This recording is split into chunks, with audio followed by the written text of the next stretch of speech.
December 18th, 1998.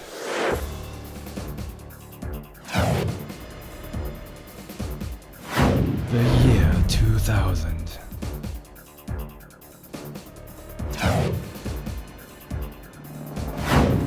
And now...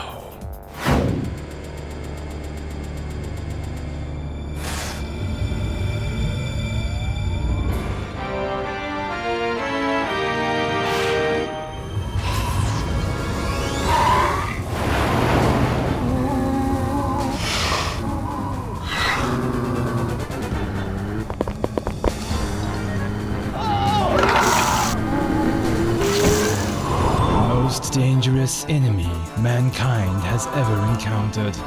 We lost contact with Rogan. We can't wait any longer. I promised Mom that I'd bring him home. Let's go, G.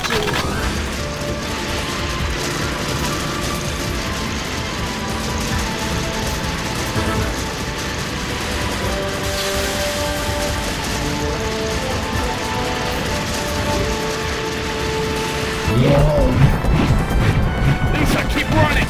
Got to believe in yourself. Oh, terrible. I'm not gonna stop until I find my dad. Fly under it! Rogan, where are you? It's a lane here. Gee, over there. Let's do this quickly. What a mess. See ya.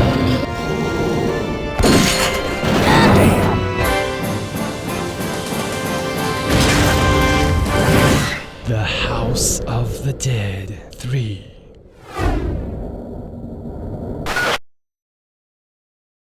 Alright, hello everyone, it's Gstar321 here again, and today, as you can see, I'm playing The House of the Dead 3.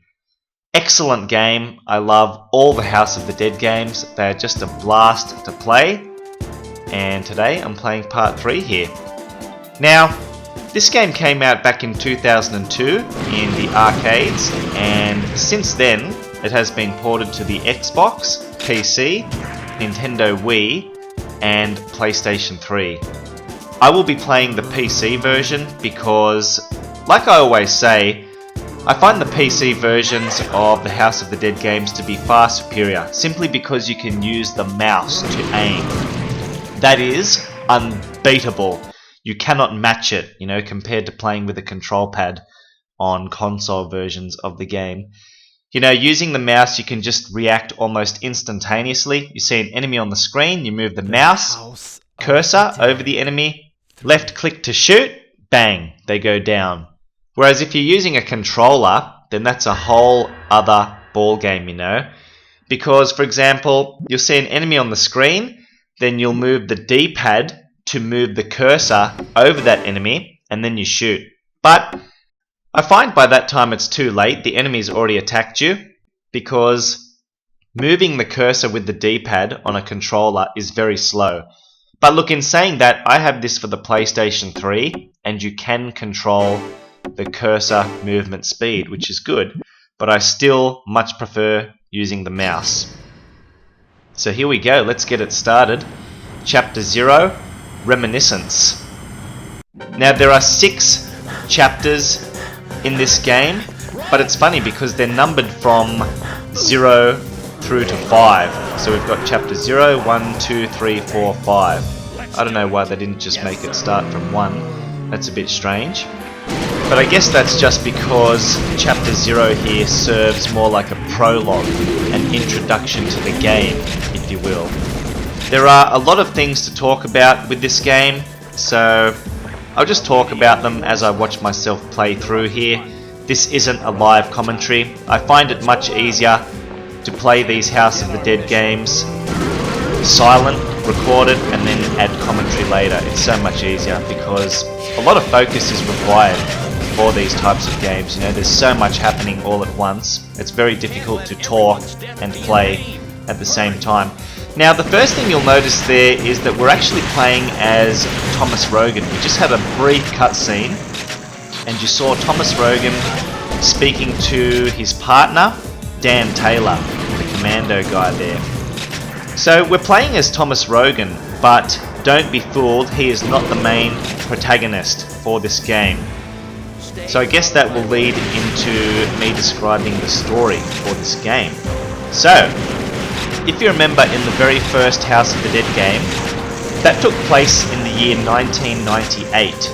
And then House of the Dead 2, that game took place in the year 2000, 2 years later. And this game here, House of the Dead 3, this takes place in the year 2019.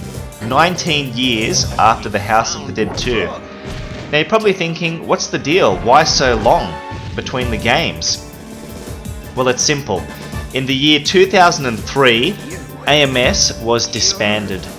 You know, agents such as Thomas Rogan there, who you just saw in that cutscene, G, they all went under because in the year 2003 there was a zombie outbreak, also known as the world's collapse. Because of that, AMS agent, or former AMS agent should I say, Thomas Rogan, decided to form his own paramilitary group to combat the worldwide undead threat. It's been 2 weeks since we lost contact with Rogan. We can't wait any longer. You ready, Lisa? I promised Mom that I'd bring him home. Let's go, G. And there you go, as you saw, that was Lisa Rogan. That is actually the daughter of Thomas Rogan. So basically what just happened in chapter 0 there, that was the prologue, and that sets the story for the remainder of the game. Rogan and his team of commandos get word that the EFI Research Facility is believed to be linked to the zombie outbreak, the world's collapse. So they go and infiltrate it, and as you saw, they got overwhelmed, and thus contact with Rogan is lost. And that's where we are now. Lisa Rogan becomes worried. She calls Thomas Rogan's old partner G to assist her in infiltrating the EFI facility to try and re-establish contact with her father, Thomas Rogan. Now there are so many things different in House of the Dead 3 here compared to the previous 2 games. That was one difference that you just saw then. Basically, at certain sections in this game, you will have the ability to rescue your partner if they're getting overwhelmed by zombies. If you manage to rescue them, you will get an extra life. So that's one way of getting extra lives in this game. You know, there aren't any civilians to rescue like there were in the previous 2 House of the Dead games. You have to solely rely on finding extra lives by shooting barrels, boxes and so on, or saving your partner in those instances. Now one very important piece of advice I can give you in regards to saving your partner is don't worry about shooting them. Don't worry about shooting G. You can actually shoot him and shoot through him to kill a zombie, which is a really good tactic to use because sometimes they do come from behind your partner. There was actually an extra life in that barrel just there, so make sure you do shoot that. Don't miss it. Another thing that's different between this game and the previous 2 is that sometimes when you shoot zombies here, you will get words appearing on the screen. Usually good or excellent, but you can also see the word faster appear. Sometimes you'll see the words twin shot appear, although that's a bit less common. Now what do these words mean? Well, basically, depending on how quickly you take care of a zombie, that will influence what word appears on the screen. So, you know, for example, if you take care of a zombie almost instantaneously, then you'll get the word excellent appear on screen, indicating that you took care of that zombie very, very quickly. If you see the word good appear on screen, that means you took care of the zombie reasonably fast, but not fast enough to receive the word excellent. Yeah, just a little shaken up. Also for now, just take note of these sorts of screens where you can select which route you want to take. Was my father always involved in missions like this? Yeah. Who knows how many times your father and I survived by the skin of our teeth. What do you think your father did for a living?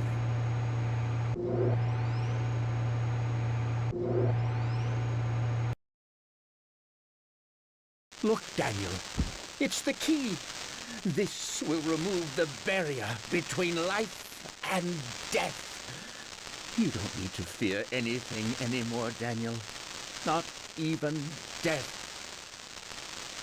And if you don't know, that's actually Daniel Curian, the son of the evil Dr. Roy Curian. G, what happened to the world? The 1998 Curian Mansion case happened, I suppose. That project was a threat to humanity itself. Your father and I put a stop to it, though. So here we are in chapter 2, and I chose to take the route via the EFI genome ward first. Remember how I said take note of that screen where you can choose which route you want to take? Well, that is critical because depending on the order of the routes that you take, that will determine what ending you get for this game. I will talk about that later, but first I just want to finish up on what I was saying about the words that appear when you kill enemies. So I've spoken about the words good and excellent. Actually, I just got excellent there for shooting down those enemies off the roof. They remind me a lot of Lickers, those enemies from Resident Evil 2. Very creepy. So another word that can appear on screen when you kill an enemy is faster. You will get that if you take way too long to kill an enemy. Or you can get it if an enemy is just about to attack you, but you kill it just in time before you take the hit. So you will get the word faster in those two instances. And the last word, or should I say words, that can appear on screen are twin shot. If you see the words twin shot appear on screen, that means you killed two enemies with one shot. It's actually quite rare to get that, so well done if you do manage to get it. I believe you'll get the most points from getting a twin shot as well. So this new wording system obviously has some bearing on your overall score. Make sure you try and kill enemies where you receive the words excellent and good, even twin shot, to ensure that you do get a better score. And here we go, we have to try and save G once again. It can be quite difficult to know which zombie to shoot first, because I find that most of the time one zombie moves faster than the other, and if you don't target that faster moving zombie first, then it will go ahead and attack G, and you will miss out on that extra life. So make sure you do initially target that faster moving zombie. How do you know which is the faster moving zombie? Well, the first time you play through the game you probably won't, you'll just guess. But the more and more times you play through the game, you'll just know which zombie to target first, because it just comes with experience. One thing I'll mention in regards to those partner rescuing situations is there'll sometimes be a zombie grabbing at your partner's feet and another zombie slowly walking towards your partner. Do not target the zombie grabbing at your partner's feet first, because that zombie will never attack your partner. Always attack the moving zombie first, and then go ahead and attack the zombie grabbing at your partner's feet. What is this place? And here's the stage 2 boss. Feeding ground? We're trapped. It's coming. Get ready. God, look at that thing. It's a giant sloth. Look how damn fast it moves for a sloth. That's ridiculous. This is actually a very easy boss fight. I can usually do this without taking any damage at all. All you need to do is target the green reticle that appears from time to time on his hands and feet. That is it. He'll maneuver around the cage like this. Just make sure you go ahead and shoot accordingly. He will sometimes go ahead and shake the cage like that, and once he does, all these dead bodies drop down from the roof and fall on top of you. Just make sure you shoot them all. It's very easy. Now you can see he's probably getting a bit too close to me, And if he does get very close to you and you haven't shot that green reticle by the time he gets very close to you, he will jump and do a swipe attack, so you will take a hit. Just make sure you keep him at bay, don't let him get too close, and you'll be fine. Now, one other thing to take note of during these boss fights is there's actually two bars at the top of the screen. See how there's a very large one and one below it? The one on the top represents the boss's overall health, and the one at the bottom, that represents when a green reticle appears that you have to shoot. See how I just shot at the green reticle and the health bar below his overall health depleted? That just means you've taken care of that specific aspect of the boss fight. You haven't killed the boss, but you have, in a sense, stopped the boss from attacking you at that moment. So that's all it means. So, you and my father stopped Kyrion's plans, right? And here, I'm going to choose the L2 bioplant route.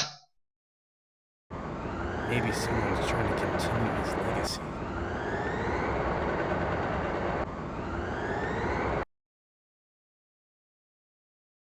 Daniel, have I stepped outside the bounds of human morality?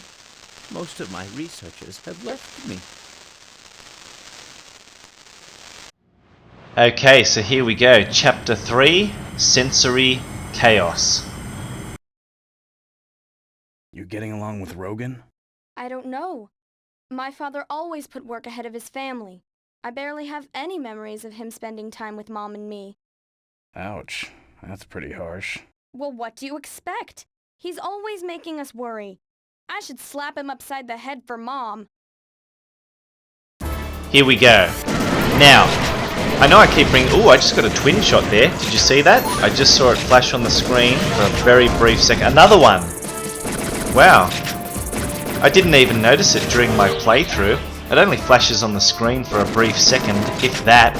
So you barely have any time to notice in the heat of battle like this. But just on the wording system, one last time, I just want to mention that it's more relevant when you're playing time attack mode, because time attack mode is all about getting more time to play the game. You will slowly run out of time, you'll have a timer and it will start depleting. To get more time, you need to pull off excellent shots, good shots and twin shots. So for example, if you get an excellent shot in time attack mode, you will be awarded 2 seconds, as opposed to if you just get a good shot, you'll only get 1 second. And I believe twin shots will award you 5 seconds. So the wording system plays more a role in time attack mode. Another rescue scenario here. The zombie on the right, yeah, he looked like he was closer, that's why I shot him. Now I just shot a barrel there and got 1,000 points. In that barrel was a golden frog. I shot the golden frog to get 1,000 points. So I haven't even spoken about this yet, but like in the previous House of the Dead games, you can shoot items which will increase your score. So I will talk about those items in a minute, but coming up right now, we have a boss fight. Finally, we're out. But what the hell is that thing? Watch out! Lisa, this way. I'm not ready to be pushing up daisies just yet. So here we go, another boss fight. This boss is called Sun. It's a giant plant. And I'm going a bit crazy there, shooting the middle of it, where all those faces are. Don't worry about that part, you don't need to shoot it. But if you do, it will deplete the top boss bar a little bit. Only do it if you safely can. Mainly what you're going to be focusing on shooting are these tentacles it throws out. Shoot the ends of them, because if you don't, that happens, you get hit. And when there's a bit of a break in between attacks, I do go ahead and shoot those faces, just to reduce the boss's overall health a bit. Sometimes the tentacles will run along the ground and then pop up at the last minute, and try to attack you, quickly shoot them. While they're on the ground, you shoot the parts that are flashing white, as you can see. It's very easy, very distinguishable. And there you go, I'm shooting those faces again. Now once you've reduced the boss's health quite substantially, then these flower buds open up. And they can produce two different attacks. One is that, where it fires up these projectiles in the air, and you have to quickly shoot them. Other times this will happen, where this face comes out. I just got hit there, unfortunately. The key is, as soon as you see that flower bud open up, you have to start firing instantly, no delay. Once it opens up, start shooting non-stop. Just unload on that thing. And there we go, that will do it. Boss fight complete. Pretty simple. I never was any good at gardening. It looks like it'll open if we shoot it. So even though we defeated that plant boss called Sun, the chapter is not over. We have to keep fighting for a bit more until we complete it. So I'll use this time to go through the special items that you can shoot, which will increase your score. First up, we have a gold coin. If you manage to shoot one of those, you will get 300 points. Another item you can shoot is a golden frog. They will give you 1,000 points. And actually, here we go, coming up. Yep, this is a rescue scenario. See how I wasn't shooting that zombie holding onto G's leg?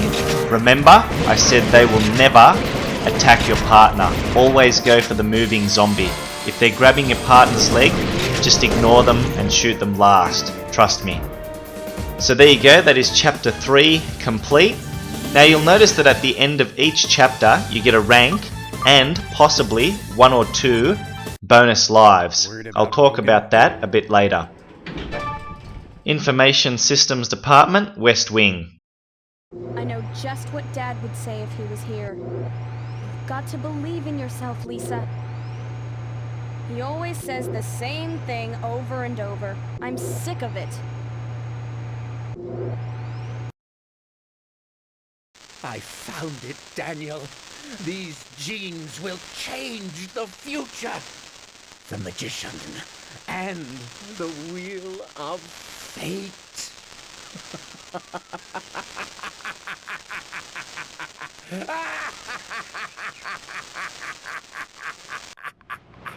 Crazy laugh there, and here we go, chapter 4, Ultimate Challenge. Lisa, wait! Unauthorized personnel detected. This Security isn't good. systems activated. Priority level Lisa, 3 areas this way. will be locked down. All personnel, Gee! Over there! Not even Rogan was this persistent. Shit, so what an intro to a chapter. Straight away, we're taking care of this boss called Death. We briefly encountered him at the end of chapter 1, and here we go, he's back. His weak point is his head. It's relatively easy. I tend to aim just a fraction above his head. That usually always ensures a hit. But I want to continue talking about the special items that you can shoot, which will increase your score. And actually, I think I just shot a golden coin there. I got 300 points. So I've spoken about the golden coins, I've spoken about the golden frogs. Another item that you can shoot is called a mini magician. If you remember, the final boss for the House of the Dead 1 was the magician. And the magician was also the second last boss in the House of the Dead 2. In this game, he's actually an item, just a smaller version of him, a mini magician, that is.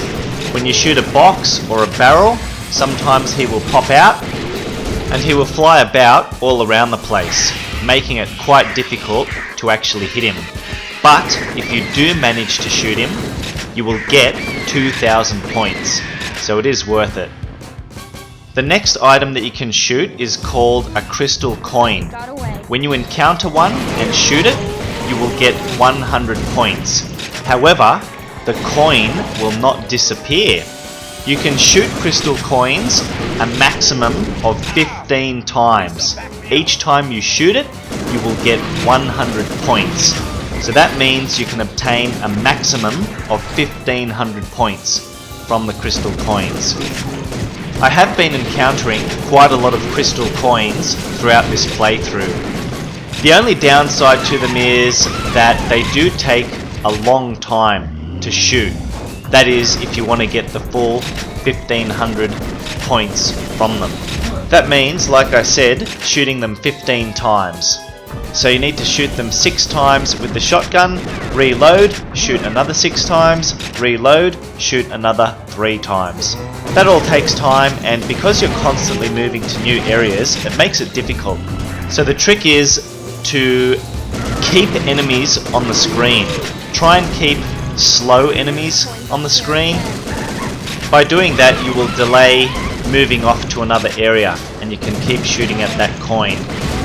Another trick to delay moving from one area to another, so that you've got more time to shoot at that crystal coin, is to shoot at the enemies, but in House of the Dead 3, what happens most of the time is the enemies don't die outright. They will fall to the ground and slowly die. During this process, the screen doesn't move to another area until they have completely died. So use that to your advantage to get a bit more time to shoot at these coins. As you can see, what I'm doing here, I left one zombie alive. I don't think I shot at the others while they're on the ground, and I managed to actually get the full 1500 points off that crystal coin. Beautiful. There are 2 more items which you can shoot, which will increase your overall score.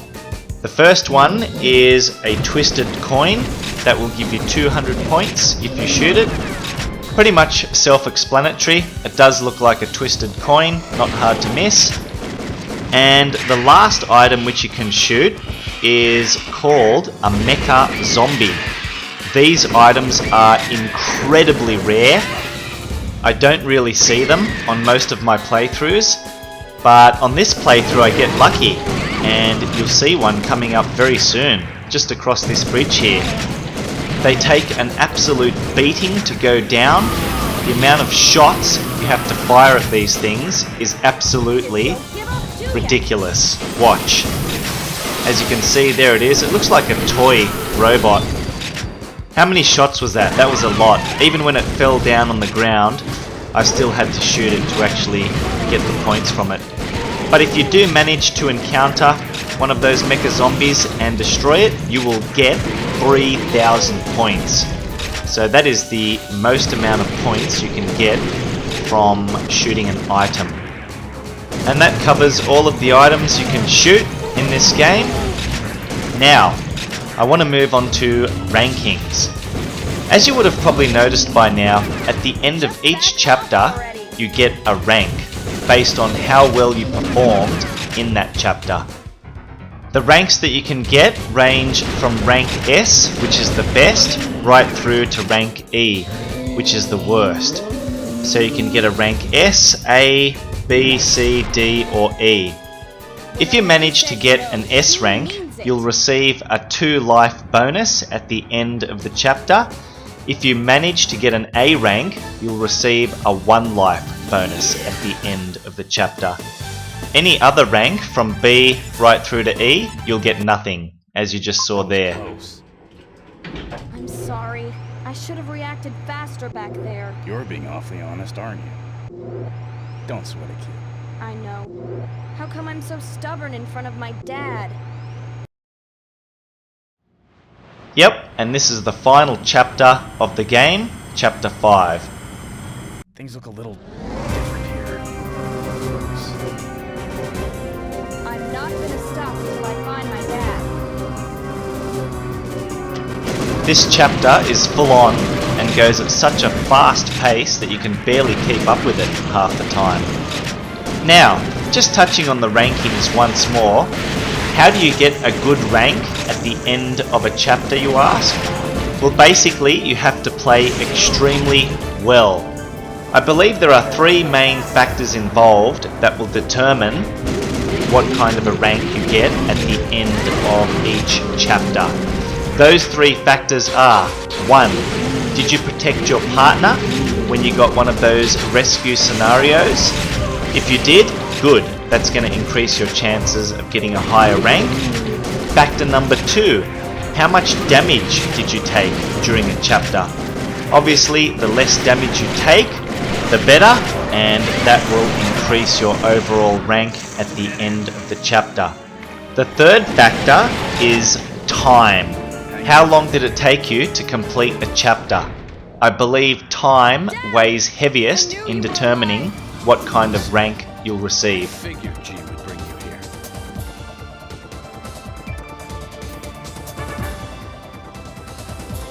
Wait, G! Pleased to meet you, Mr. G.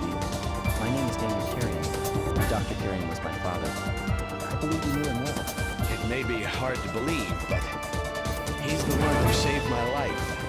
He's the only one who can prevent disaster. I have to go. Can't. You're hurt. I'll go. Gee, take care of Dad for me. All right. I leave everything in your hands.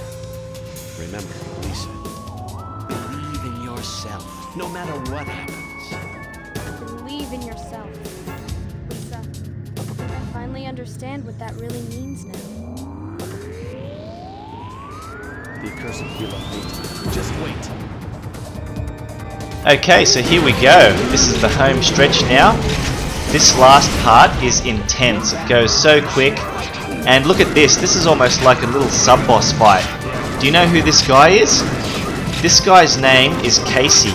He was part of Thomas Rogan's commando team at the beginning of the game in Chapter 0. And if you remember, he got bitten by a zombie. And he turns into a zombie himself, and you have to fight him. That's awesome. And that was actually the one and only continue I use in the whole game. He charged into me, bastard, got me. So the only thing I have left to talk about is the game's endings. There are 4 different endings you can receive, and to get the different endings is quite speculative.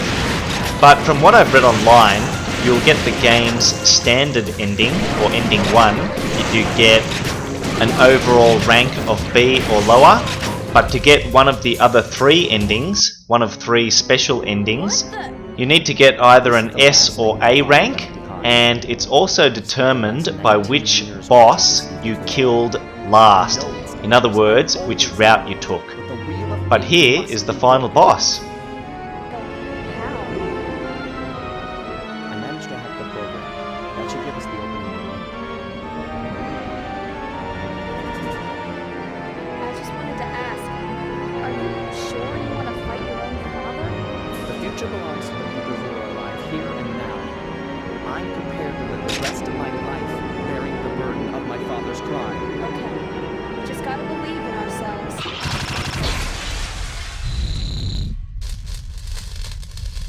I am Curian. I shall destroy everything and resurrect everything.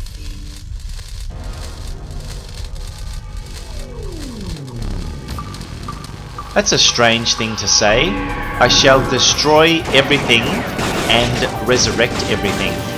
What's the point of destroying it if you're just going to resurrect it? It doesn't even make any sense. This whole fight is an absolute train wreck. It's a mess. The first time you get up to this boss, you are just going to be taking hits non-stop because there is no way you can prepare for what's in store.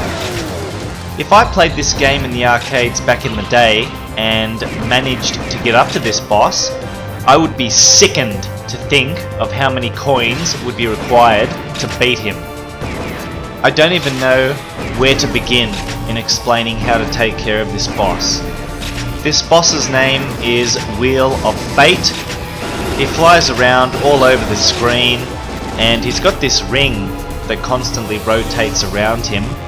This is actually Dr. Roy Curian, believe it or not, in resurrected form. But look, as you can see up the top, he's got his full boss life bar, and then below it is the smaller life bar, which is pretty much standard with all of the bosses in this game. And as you can see, his smaller boss life bar is now depleting because this is a certain aspect of the boss fight. See how he flies around and he shoots out these electrical projectiles at you? You need to shoot them, otherwise they will hit you. Now, one piece of advice when shooting the projectiles he throws out at you: make sure you only fire single, calculated shots. Don't just go ahead and spray the shotgun, you know, pressing the left mouse button like crazy, hoping that it's going to take out multiple projectiles at once. It won't. Believe me, you need to fire single, very calculated shots. You can see when the projectiles are coming towards you, and the ones that are larger in size mean that they are closer to you and you need to take care of them first. Also, take note that his only weak point is his chest, so shoot there to actually do damage to him. Shooting at the projectiles does not do any damage to him. All it does is stop you from taking hits, because if you do not shoot the projectiles, my goodness, the amount of damage you can take from this boss simply from the projectiles is completely unreasonable. It is disgraceful. It's basically screaming, "I'm taking all your coins, sucker." And I certainly bet it was successful in doing so. So here we go, he's only got a little bit of health left in his lower health bar. Let's take care of these projectiles. I don't know what they are, they look like clouds or something, don't they? As you can see, I'm just doing calculated shots, and there we go, we finally damaged him a fair bit. He's almost dead. Now for the final phase of this boss fight, what he'll do is charge up and shoot all these lightning bolt projectiles at you. This is actually the most confusing part of this boss fight, because I find the lightning projectiles a bit difficult to shoot. They can be somewhat obscure with the background, and it's hard to sort of know which ones are close and which ones are far. As you can see, look at it, it's just a mess. Look at all this shit on the screen. Unbelievable. There you go, I took a hit, can you blame me? And there we go, finally. That is the Wheel of Fate taken care of. And let's hear his dying words. This is the world you humans wanted. The world is overpopulated. Even you must realize that. Daniel, you need me. This is our future. We'll handle it ourselves. You've got bigger problems to worry about. You're not my father!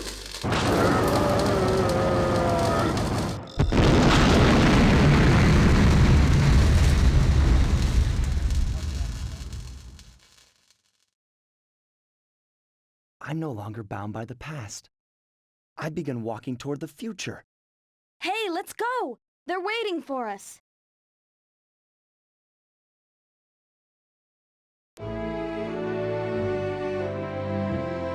Thanks for taking care of Lisa. Actually, she did a good job taking care of herself. But Rogan, do you think this will change anything? It's their future. Maybe nothing will change. Maybe everything will be different. We've done our part. The rest is up to them to believe in themselves and walk their own paths. Believe in themselves, huh?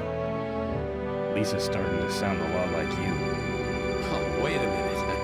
Is that your idea of a joke? I guess things are already starting to change.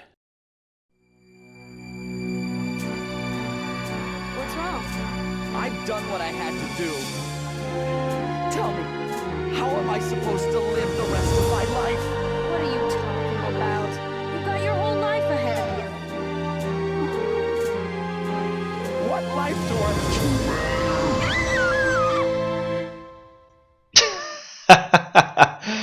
Oh dear. That's actually the worst ending in the game, ending number 2. It's ironic because to get the worst ending, you have to play very well. You need to get either an A or S rank and make sure that death is the last boss you take care of. So I'll put in my initials, GST, and this is actually the highest score I've received. So I did quite well for this playthrough. But that is it, guys. That is the end of House of the Dead 3. I hope you've enjoyed watching it. This game is an absolute blast to play, like all the House of the Dead games really. But that's it, guys. I'm out.